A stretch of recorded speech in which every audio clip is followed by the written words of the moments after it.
சிவனின் எலும்பு மாலை காலத்தை வென்றதற்கான ரகசியமா? அண்ட சராசரங்களை ஆளும் பரம்பொருள் சிவபெருமான் தனது திருமேனியில் பலவித ஆபரணங்களை அணிந்துள்ளார். அவற்றுள் கழுத்தில் அணிந்திருக்கும் எலும்பு மாலை ஒரு பெரும் அமானுஷ்யத்தையும் ஆழ்ந்த தத்துவத்தையும் கொண்டுள்ளது. ஏன் சிவபெருமான் இந்த எலும்பு மாலையை அணிகிறார்? இந்த எலும்புகள் வெறுமனை எலும்புகள் அல்ல, அவை காலத்தை வென்ற ஆன்மாக்களின் அடையாளங்கள். ஒவ்வொரு மனிதனும் பிறந்து வாழ்ந்து மறைந்து மீண்டும் பிறக்கும் சம்சார சக்கரத்தின் பிரதிநிதித்துவம் அது.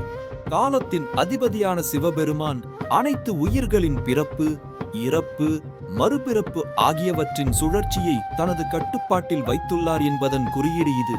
பிரபஞ்சத்தில் அனைத்தும் நிலையற்றது என்பதை உணர்த்தவே சிவபெருமான் இந்த மாலையை அணிகிறார்.